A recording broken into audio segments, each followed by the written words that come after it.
शादी की पहली रात ही मैं बेवा हो गई। सुहाग रात में शौहर के दूध के गिलास में किसी ने जहर डाल दिया। सबने इल्जाम मुझ पर डाल दिया और मुझे जेल भेज दिया। मैं एक खूबसूरत लड़की थी। जेल में मेरी इज्जत लुट गई। जेल में हर अफसर मुझ पर गंदी नजर रखता और मुझे इस्तेमाल करता। मेरा नाम शगुफ्ता है। मैं एक अच्छे खाते पीते घराने में पैदा हुई। ये मेरी जिंदगी की वो तल्ख हकीकत है जिसे जानकर आपके रोंगटे खड़े हो जाएंगे। मैं दुल्हन बनी और रूसी लिबास में मलबूस गाड़ी की तरफ जा रही थी।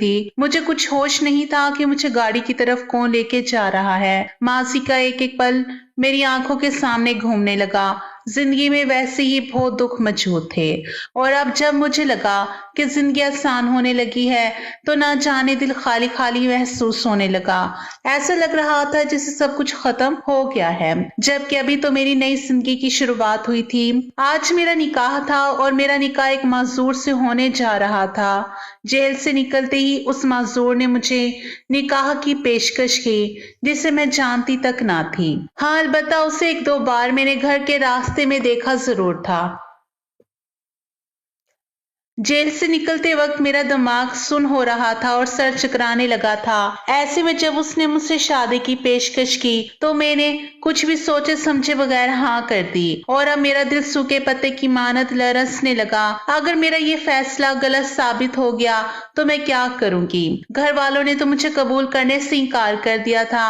उनके नजदीक मैं कातिला थी और अपनी मुद्दत पूरी करने के बाद कत्ल साबित ना होने की वजह से जेल से बाहर तो आ गई थी, लेकिन उसके बाद भी मेरी जिंदगी जैसे कांटों पर चल रही थी। मैं सोच भी नहीं सकती थी कि मेरी हंसती खेलती जिंदगी में ये दिन भी आएगा कि जब मैं अपना सब कुछ छोड़ छाड़ कर एक अंधेरी जेल में बंद हो जाऊंगी और इससे निकलने का कोई रास्ता ना होगा। वहां अल्लाह से दुआएं मांग कर बिल आखिर मुझे आजादी तो मिल गई थी, लेकिन लोगों ने अभी भी मुझे कैद किया हुआ था।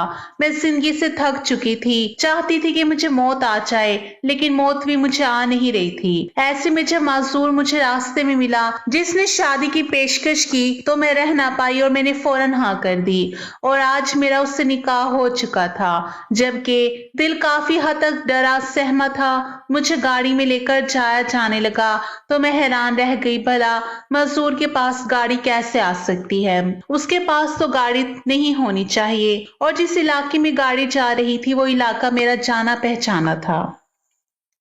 जहन पर बहुत ज्यादा जोर देने के बावजूद भी मुझे कुछ समझ नहीं आ रहा था। शायद मेरी यादाश्त भी जेल में रहकर कमजोर हो चुकी थी।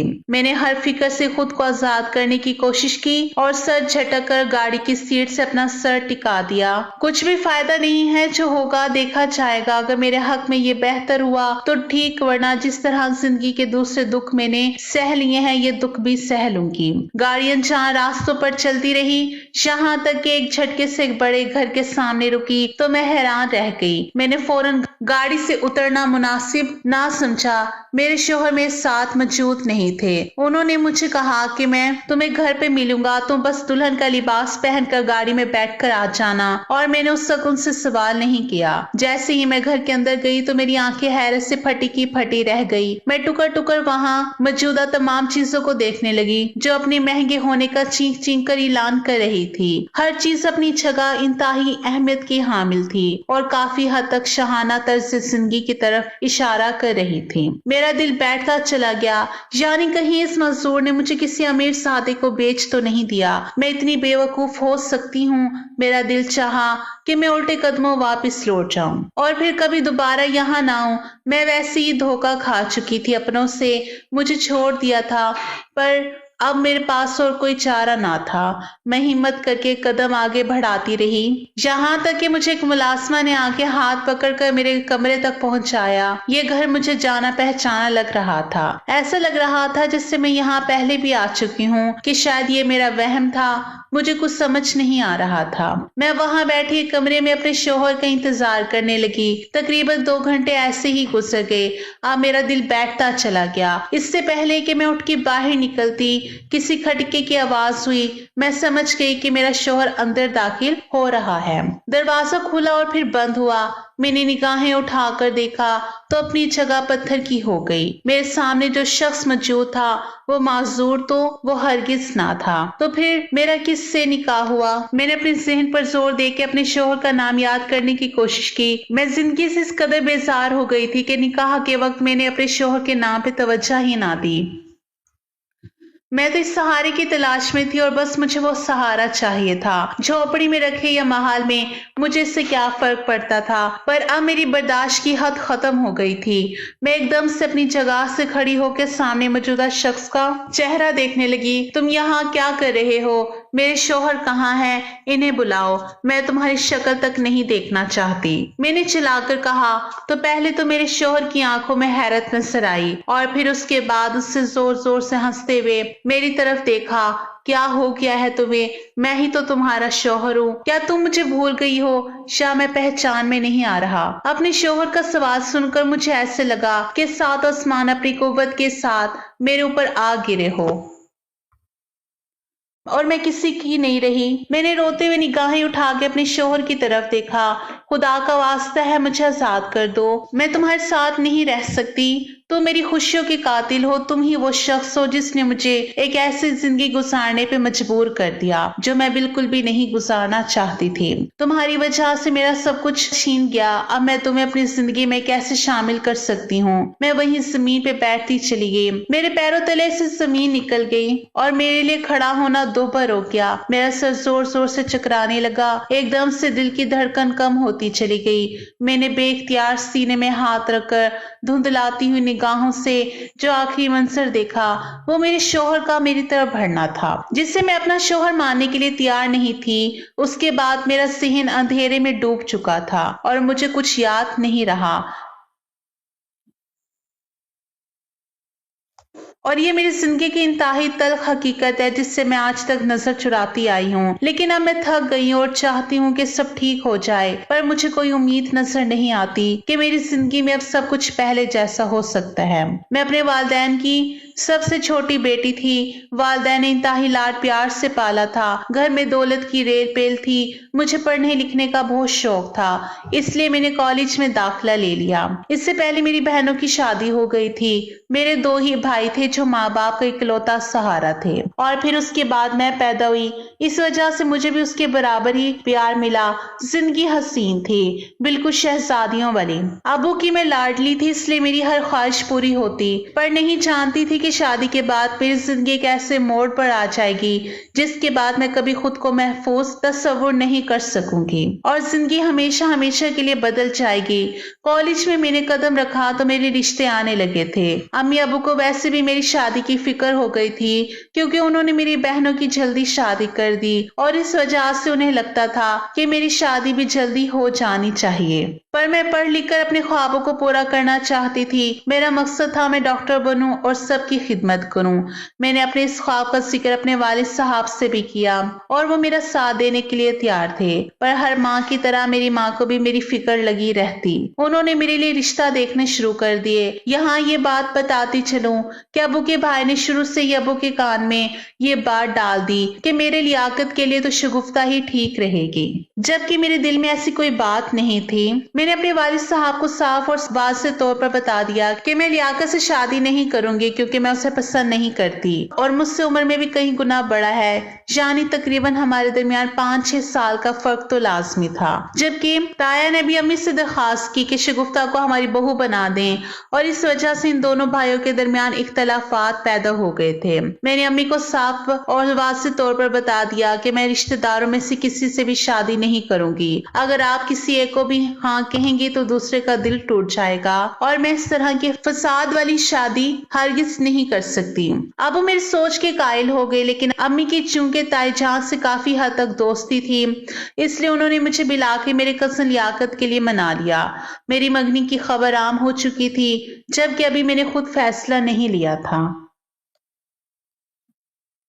मेरे सिर्फ अम्मी को टालने के लिए कहा था और अबू अम्मी ने मेरी इस टालने को ही मेरी हाँ समझ ली और तमाम खानदान में ये बात फैला दी कि शगुफ्ता ने मंगने के लिए हाँ कर दी है और अमजद के लिए मना कर दिया है। चचा जान को इस बात के लिए बहुत बुरा महसूस हुआ और उन्होंने कुछ कहने के बजाय चुप ओढ़ ली। अबू को भी अफसोस हुआ था, उन्हें अम्मी की जल्दबाजी पे गुस्सा आया। इस बात को उन्होंने सदमा ले लिया कि उनका भाई उनसे नाराज है। वो अम्मी से कहा करते कि बेटी को ऐसी जगह नहीं झोंकना चाहिए। खैर लियाकत अपने घर का सबसे बड़ा बेटा था और इकलौता था। जज ही खासी जॉब करता था, महीने के तकरीबन 50,000 तो आराम से कमा लेता। इस पर घर के कोई ज्यादा खर्चात भी नहीं थे। मेरी जिंदगी ऐश आराम में गुजरने वाली थी। इख्तलाफात बढ़ने लगे तो मैंने माँ से कहा कि जल्द मेरी शादी का ऐलान कर दे ताकि तमाम लोगों के मुंह बंद हो जाए। माँ ने मंगनी का बाकायदा तौर पे ऐलान कर दिया था, इसलिए अब दोबारा तोड़ना किसी के बस की बात नहीं थी।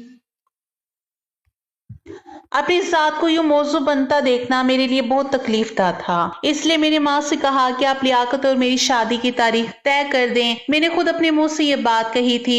मैं बहुत तकलीफ में थी क्योंकि हर जबान पर यह बात आम थी कि लियाकत और शगुफ्ता का कोई ना कोई चक्कर तो जरूर था जो उसने अमजद को ठुकरा दिया। जबकि सच बात तो ये थी कि ना मैं अमजद से शादी करना चाहती थी और ना ही मैं लियाकत के लिए हाँ कर रही थी। पर अम्मी की जिद ने मुझे ये दिन दिखा दिया। मैं बिल्कुल खामोश होकर रह गई। अबू ने अपनी बेटी की खामोशी को अच्छी तरह महसूस कर लिया। यहाँ पर ये बात बताती चलूं कि मुझसे पहले मेरे भाई की शादी हो चुकी थी और भाई की बीवी लियाकत की छोटी बहन ही थी। इस वजह से भी हमारे घर में इख्तलाफात बढ़ गए। भाभी ने खुले दिल से मुझे कबूल कर लिया, जो कि उसकी मर्जी होगी वही मेरी मर्जी होगी। शगुफ्ता पर किसी तौर पर जबरदस्ती नहीं की जा सकती। जबकि शगुफ्ता के फरिश्तों को भी इल्म नहीं था कि उसकी वालदा लियाकत से उसका रिश्ता तय करके आई है। अब मेरे पास शादी के अलावा और कोई चारा नहीं था। इसलिए मैंने फसाद से बचने के लिए माँ को वाज़ेह तौर पे पैगाम दे दिया कि अब मेरी जल्द अज जल्द शादी करा दें। माँ ने ऐसे ही किया और पूरे खानदान में ये बात मशहूर हो गई कि जल्द शगुफ्ता लियाकत की शादी होने वाली है। मुझे अपने ख्वाबों के टूटने का बेहद अफसोस था। लियाकत मुझसे मोहब्बत करता था, इस बात का अंदाजा मुझे मेरी मेहंदी वाले दिन हुआ जब वो चुपके से मुझसे मिलने आया और मैं अपने कमरे में मेहंदी की दुल्हन बनी उदास बैठी अपने खूबसूरत दिनों को याद कर रही थी जो माँ बाप के घर में इंतहाई शानदार गुजारे थे, जहाँ कोई फिक्र और परेशानी ना होती थी और अब मेरी जिंदगी बदलने वाली थी। किसी और को अपनी जिंदगी के हर किस्म के हकूक का मालिक बना देना इतना आसान नहीं था जितना कहना आसान था। मैं अपने कमरे में बैठी रो रही थी। उस वक्त कमरे का दरवाजा खुला और अमजद को अपने सामने खड़ा देखकर मैं हैरान रह गई। मेरी नज़रें शर्म से झुक गई। लियाकत मुझे देखकर मुस्कुराते हुए कहने लगा, तुम्हें देखने के लिए मुझे अपने घर वालों से झूठ बोलना पड़ा। मैं तुमसे बहुत मोहब्बत करता हूँ। जानता हूँ कि तुम्हारे बारे में बहुत सी बातें मशहूर हो गई हैं, लेकिन तुम्हें हासिल करने के लिए मुझे सब कुछ गंवारा है। तुम उदास मत होना, तुम्हारा शोहर हमेशा साथ है। उसकी इस तरह की यकीन दहानी ने मेरे अंदर जैसे खुशी पैदा कर दी और मैं खुशी से झूम उठी। वो चंद घंटे वहां बैठा मुझसे बातें करता रहा। उस दौरान मुझे अंदाजा हुआ कि वो वाकई में हीरे जैसा शख्स है जिसे खोकर मैं बहुत बड़ी गलती करने वाली थी। उस दिन पहली बार मुझे अपनी वालदा पे बहुत प्यार आया जिन्होंने मेरे लिए वाकई में हीरा चुना था और मुझे जिंदगी की तमाम खुशियां देने की भरपूर कोशिश की थी। कुछ दिन गुजर चुके थे, हाथों में मेहंदी लग चुकी थी और मैं इंतहाई प्यार मोहब्बत से उसका नाम लिखवा रही थी। अबू ने मुझे पहली बार मुस्कुराते देखा तो उनके दिल में भी जैसे ठंडक पड़ गई और उन्होंने मुझे अपने पास बुला के कहा, बेटा कभी भी ये मत समझना कि तुम अकेली हो, हम हमेशा तुम्हारे साथ हैं। अगर कभी शादी के बाद कोई मसला हो तो तुम हमसे कभी ना छिपाना, बल्कि हमें उसी वक्त बता देना। हम तुम्हारा मसला हल करने के लिए हमेशा पेश रहेंगे। वैसे तो मेरी दुआ है कि ऐसा कोई मसला पेश ही ना आए और तुम अपनी जिंदगी में खुश रहो। अबू ने मुझे दुआ और नसीहत भी की। बल आखिर वो दिन आज पहुंचा जब मैं दुल्हन बनकर घर हमेशा के लिए जाने वाली थी। मैं दुल्हन के लिबास में मौजूद ब्राइडल रूम में बैठी अपनी बारात आने का इंतजार करने लगी। वहां बैठ कर मेरी कमर दर्द हो चुकी थी, लेकिन खुशी इस कदर ज्यादा थी कि दर्द का एहसास जाता रहा। इसी दौरान बच्चों की चीखने चिल्लाने की आवाज से आई और फिर पटाखों की आवाज आई। तब मैं समझ गई कि बारात आ चुकी है। ढोल की थाप में उसका इस्तकबाल किया जाने लगा। ब्राइडल रूम में मौजूद शुदा खिड़की से मुझे बाहर का तमाम मंजर दिखाई दे रहा था। मैंने लियाकत के चेहरे पर पहली बार इतनी ज्यादा खुशी देखी।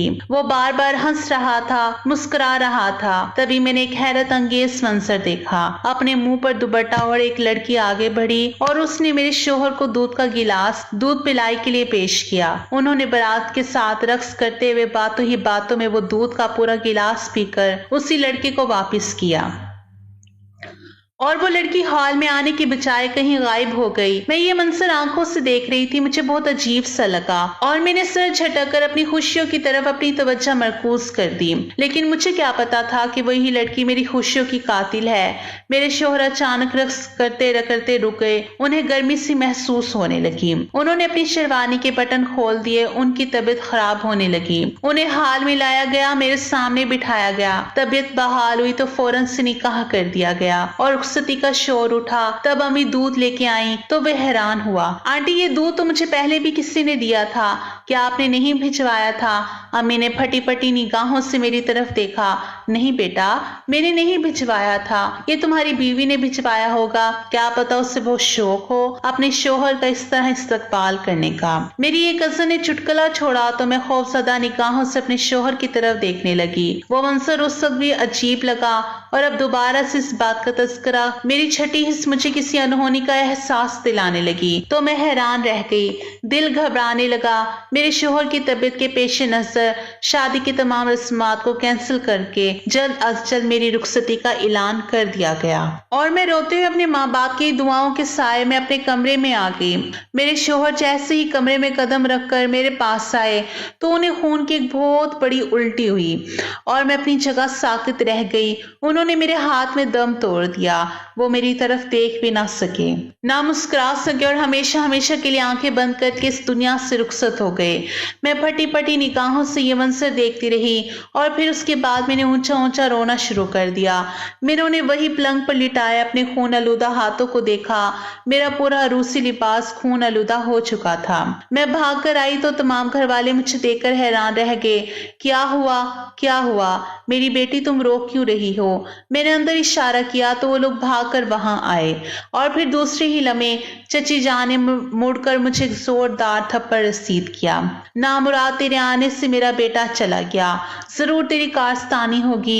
मुझे तो पहले ही पता था कि तू इससे शादी नहीं करना चाहती, लेकिन मेरा ही दिमाग खराब हो गया जो मैंने तुझे अपनी बहू के रूप में देखना चाहा। मुझे क्या पता था कि तू डाइन कातिल है। तूने मेरे बेटे को कत्ल कर दिया।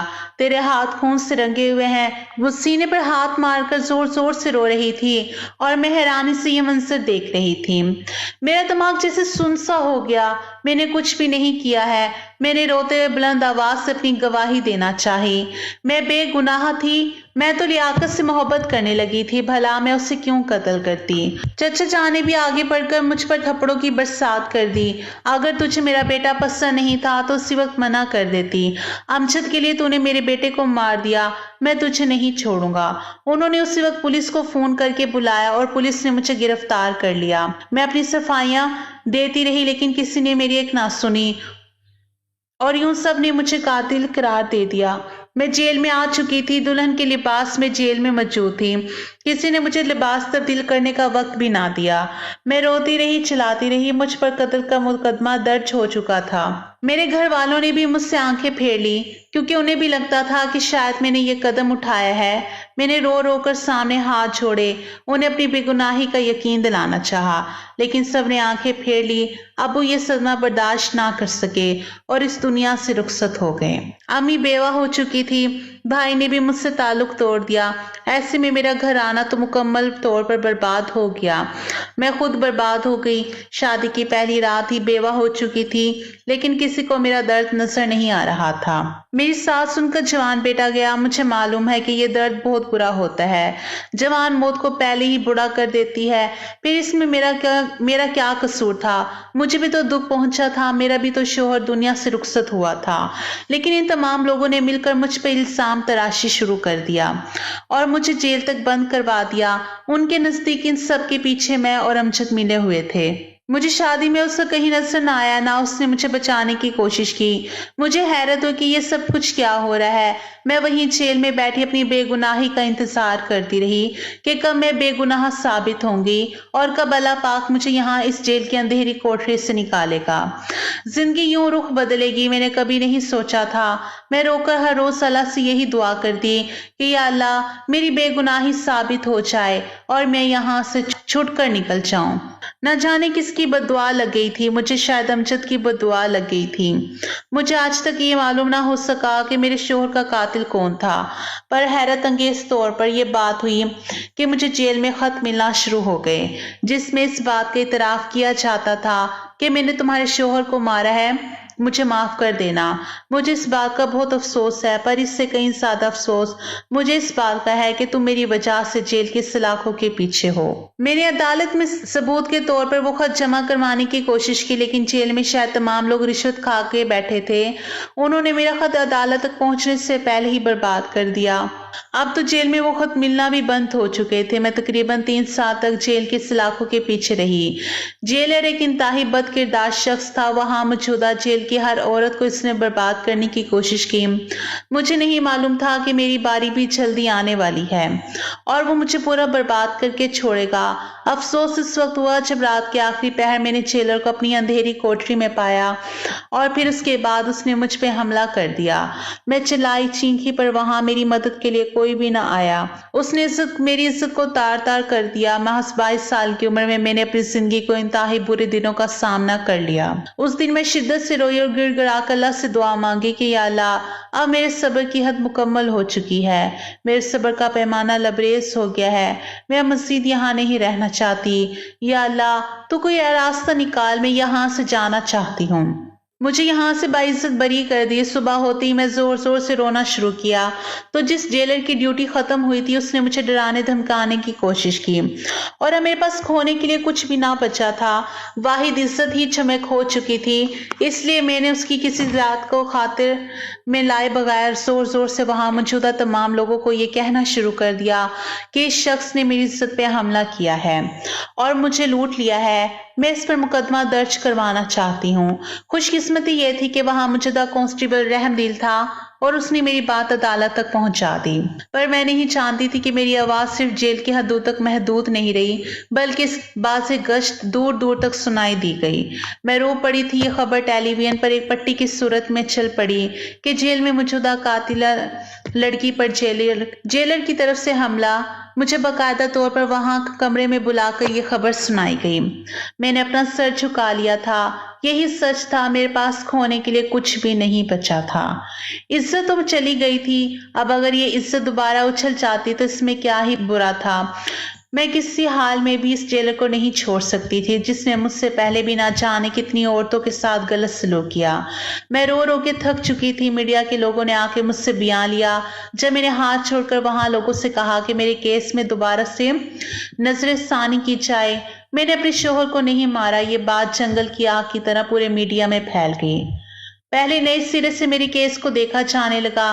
میری شادی کی ویڈیو کو دکھایا گیا جس میں واضح طور پر پتا چل گیا کہ میرے شوہر کو زہر دے کے مارا گیا تھا اور وہ عورت جو منہ پر دوپٹہ باندھ کر میرے شوہر کو دودھ کا گلاس دے گئی تھی دراصل اس دودھ میں ہی زہر موجود تھا۔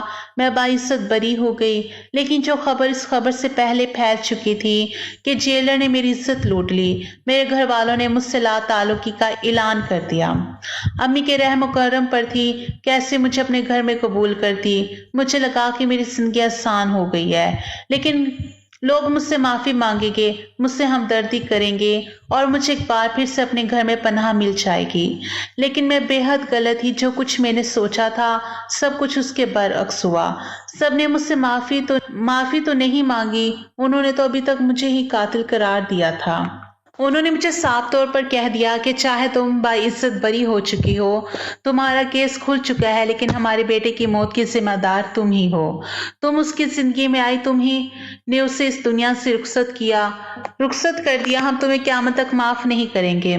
मैं रो पड़ी। मैं उनके सामने कोई वजाहत नहीं देना चाहती थी कि हर वजाहत बेकार हो चुकी थी। जिसे ना समझना था वो समझकर भी ना समझ रहे थे। इसमें भला क्या ही कर सकती थी। मैं इंतहाई लूटे फूटे अंदाज अपने घर की तरफ गई तो अम्मी ने मुझे साफ और वाज़ेह तौर पर बता दिया कि अब तुम्हारे इस घर में कोई जगह नहीं। अगर तुम बाइज्जत बरी हो के आ चाहती तो हम तुम्हें अपने घर में रख लेते, लेकिन तुम्हारी इज्जत लूटे जाने की वजह से हर तरफ चर्चे मौजूद है। हम तुम्हें दोबारा कबूल नहीं कर सकते। हम ऐसी लड़की को कैसे दोबारा जिंदगी में शामिल कर लें जिसकी इज्जत लूट जाने की खबर चारों तरफ फैल चुकी हो। ऐसे में तुम खुद ही बताओ हम कैसे तुम्हें अपने घर में रखें। हर कोई हमें यही बातें सुनाएगा कि तुम्हारी बेटी तो वही है ना जिसकी इज्जत जेलर ने लूट ली थी। ये कहकर अम्मी रो पड़ी और मैं समझ गई कि अम्मी के अल्फाज नहीं है, ये भाई के अल्फाज हैं जो अम्मी ने याद कर लिए थे। वरना मैं अच्छी तरह जानती थी कि वो मुझसे बेहद मोहब्बत करती हैं और मुझे यूं नहीं छोड़ सकती। लेकिन अम्मी को भी अपने 2 वक्त की रोटी के लाले पड़ चुके थे और मैं उन्हें इस बात के लिए माफ कर चुकी थी। मैंने सोच लिया कि मैं अपनी जिंदगी में खुद आगे बढ़ूंगी और ये फैसला कर लूंगी कि मुझे अब इन तमाम लोगों को बुलाकर अपनी जिंदगी नए सिरे से चलानी पड़ेगी। पर उस वक्त मेरे पास एक फूटी कौड़ी भी मौजूद नहीं थी। तालीम भी मैंने कुछ खास हासिल नहीं की थी क्योंकि शादी का शोर मिच उठा था। पर अब मैं क्या करती। इसी कश्मकश में मैं वहां सड़क पर बैठी अपनी किस्मत पर रो रही थी कि मेरे बराबर में एक माजूर आके बैठ गया और मुस्कुराने लगा। उसकी मुस्कुराहट देखकर मुझे ऐसा महसूस हुआ कि एक बार फिर से मैं अपनी इज्जत खोने वाली हूँ। मैंने उससे दूर जाना मुनासिब समझा तो वह मेरे पीछे पीछे आ गया और मुझे कहा, शगुफ्ता मैं अच्छी तरह जानता हूँ तुम किस कुर्ब से गुजर रही हो। जिस कुर्ब से तुम गुजर रही हो मैं तुम्हारे इस दर्द को खत्म करना चाहता हूँ कि सब कुछ ठीक हो जाए, पहले की तरह हो जाए। क्या तुम उससे शादी करना चाहती हो? उसकी जुबान से ये अल्फाज सुन के मैं पत्थर की हो गई। उसका कुछ समझ ना आया। मैं किसी सहारे की तलाश में थी। मुझे छत की जरूरत थी। 2 वक्त की रोटी के लिए मैं तरस रही थी। जेल से छूटे 2 दिन हो चुके थे और मैंने ढंग का खाना भी ना खाया था। उसने मुझे खाना दिया। मैंने वो खाना हलक में आंसू के गोले के दरमियान उतारा और तब मैंने उसको देखकर फौरन से हाँ कर दी। मैं तुमसे शादी के लिए तैयार हूँ। मेरी ये बात सुनकर उसने मोहब्बत से मेरी तरफ देखा। ठीक है, फिर कल मैं तुम्हें अपने साथ ब्याह कर अपने घर ले जाऊंगा। फिलहाल तो झोंपड़ी में गुजारा करो। मुझे एक झोंपड़ी में ले आया। कल तुम्हें शादी का जोड़ा भी दिया जाएगा और फिर मैं तुम्हें अपने घर ले जाऊंगा। तुम्हें कोई इतराज तो नहीं है ना? एक बार फिर सोच लो। उसकी मैली कुचैली दाढ़ी और उसका मैला बदन देखकर मुझे लगा कि मैंने गलत फैसला किया है, पर फिर अपने सर पे खुले आसमान को कब तक मौजूद रहने देती। इसलिए मैंने फैसला कर लिया कि मैं इस फकीर से शादी करके रहूंगी। मुझे किसी सहारे की तलाश थी। अगर वो गरीब था तो भी सही, मैं उसके साथ भीख मांगकर गुजारा कर लूंगी। जिंदगी में कभी नहीं सोचा था कि शहजादियों की तरह जिंदगी गुजारने के बाद अपनी जिंदगी में मुझे भीख भी मांगनी पड़ेगी और जिंदगी इस कदर बदतरीन हो जाएगी। जेल से जान छुटी थी, इस बात के लिए ही मैंने अल्लाह पाक का शुक्र अदा किया। अब आगे की जिंदगी भी आसान हो जाएगी। मैंने खुद को खुद ही तसल्ली दी। मुझे सुबह सुबह एक औरत के हाथों शादी का जोड़ा भिजवा दिया गया। शादी का जोड़ा देखकर मेरी आंखें हैरत से फैल गईं। ऐसा खूबसूरत जोड़ा पहले मैंने कभी नहीं देखा था। इतना प्यारा जोड़ा मैं पहनूंगी, ऐसा जोड़ा तो मैंने लियाकत और अपनी शादी के मौके पे भी नहीं पहना था। मैंने लिबास ज़ेब तन किया तो एक गाड़ी मुझे लेने के लिए आ गई। मैं हैरान थी कि माजूर है वो और उसके पास गाड़ी कहाँ से आई, और अपने जहन को तमाम सोचों से आजाद करके मैं सबसे पहले उस गाड़ी में पार्लर में तैयार होने गई और फिर गाड़ी एक अजनबी जगह ले जाई गई जहां मुझसे निकाह की इजाजत तलब की गई। मैंने अपने शौहर को निकाह में कबूल कर लिया और अपनी जिंदगी उसके नाम कर दी, ये जाने बगैर कि वो कौन है, कैसा है। जिंदगी इतनी तल्ख हो चुकी थी कि मैंने इस बात की जरूरत ही महसूस ना की। मुझे बस एक सहारे की जरूरत थी। इसके लिए मैंने उस मजदूर की पेशकश कबूल कर ली, लेकिन ये देखकर हैरान रह गई कि गाड़ी एक बंगले के पास आकर रुक गई। मेरे शौहर ने मुझे यही कहा था कि तुम मेरे घर आ जाना, मैं तुम्हें कबूल कर चुका हूँ, और ऐसा ही हुआ। उन्होंने मुझे गाड़ी भेज दी। हैरत अंगेज तौर पर मैंने उसको नहीं देखा था। अगर देख लेती तो शायद मैं उन्हें कभी अपने शौहर के रूप में कबूल ना करती। मैं जैसे ही कमरे में पहुंच आई गई तो थोड़ी देर बाद कमरे का दरवाजा खुला और मेरे सामने अमजद खड़ा था। मेरे हाथ पैर कांपने लगे। तुम यहाँ क्या कर रहे हो? मैंने अमजद से पूछा। अमजद ने हंसते हुए मेरी तरफ देखा। तुम्हारा शौहर हूँ तो मैं ही तुम्हारे कमरे में आऊंगा ना? ये सुनकर मेरे पैरों तले से जमीन खिंच सकी। मैं तुम्हें अपना शौहर नहीं मानती, चले जाओ यहाँ से। तुम्हारी वजह से मुझ पर इतना बड़ा इल्जाम लगा, मैं तुम्हें कभी माफ नहीं करूंगी। अमजद ने आगे बढ़ के अपने गले से लगा लिया। मैं उसकी बाहों में मचलने लगी। मुझे तुम्हारे साथ नहीं रहना, मुझे आजाद कर दो। मैं तुम्हारे साथ कैसे रह सकती हूँ? मेरी जान हलक को आ गई। मैं बेहोश हो चुकी थी। अगले दिन जब होश आया तो अमजद मेरे सामने शर्मिंदा खड़ा था। मैं मानता हूँ कि मैं कसूरवार हूँ। मैंने ही तुम्हारी शौकत लियाकत को जहर देने की कोशिश की, लेकिन खुदा का करना ये हुआ कि मैंने जिस लड़के को कहा था मैंने उसे फोन करके मना कर दिया। उसने मेरी बात मान ली। मेरे ऊपर से ज़मीर का एक बोझ हट चुका था। मेरा ज़मीर बार बार मलामत कर रहा था। वो रोते हुए मुझे अपनी कहानी सुनाने लगा, लेकिन फिर वो हुआ जिसका मैंने तस्वुर भी ना किया था। जिस लड़के को मैंने मारने के लिए भेजा था वो कोई और नहीं बल्कि लियाकत की वो गर्लफ्रेंड थी जिसे छोड़ चुका था। ये बात बर्दाश्त ना कर सकी और उसको मेरे लाख मना करने के बावजूद भी जहर दे दिया।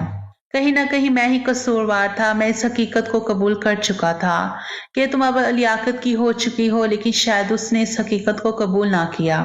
वो मेरी पुरानी दोस्त रह चुकी थी और मैंने उसका इंतखाब इसलिए किया था, पर मुझे क्या पता था कि नफरत की आग में इस हद तक आगे बढ़ जाएगी कि इसे मौत के घाट उतार देगी। मजदूर बनकर तुम्हें शादी की पेशकश करना भी इसी वजह से था कि मुझे लगता था कि मेरी वजह से तुम्हारी जिंदगी बर्बाद हो गई है। तुम्हारी जिंदगी भी जितनी मुश्किलात आई मेरी वजह से आई।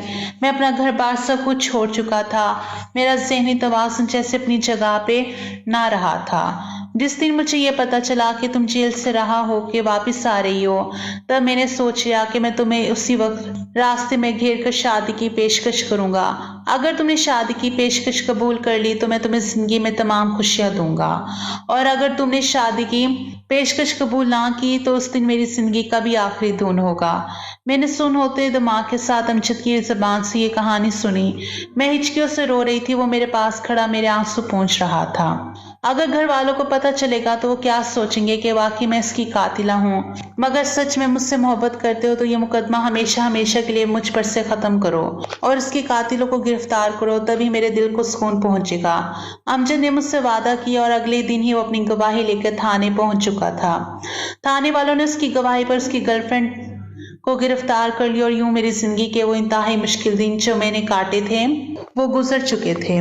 अमजद के साथ खुश वखरम जिंदगी गुजार रही हूँ। माजी को भूलकर हमने वो शहर तक छोड़ दिया है जहाँ हमारे रिश्तेदार रहते हैं, ताकि हम दोनों की जिंदगी में कोई मुश्किल दोबारा ना आए। मैं एक बेटे की माँ बन चुकी हूँ और मैंने सोच लिया है कि मैं इसकी तरबियत ऐसी करूंगी कि इसे जिंदगी में दोबारा मुश्किल का सामना ना करना पड़े। मैं इसे औरत की इज्जत करना सिखाऊंगी और इसे यह सिखाऊंगी कि औरत का एक बार मना करने का मतलब मना करना होता है, इस पर वो किसी को कदर नहीं कर सकता। अमजद मुझे देख देख कर जीते थे और मेरी दुनिया अमजद बन चुके थे। उन्होंने ही मेरी जिंदगी में मुश्किल खड़ी की थी और उन्होंने ही मेरी जिंदगी में दोबारा सानी पैदा की। इस बात के लिए मैं उनकी जितनी शुक्रगुजार रहती कम था।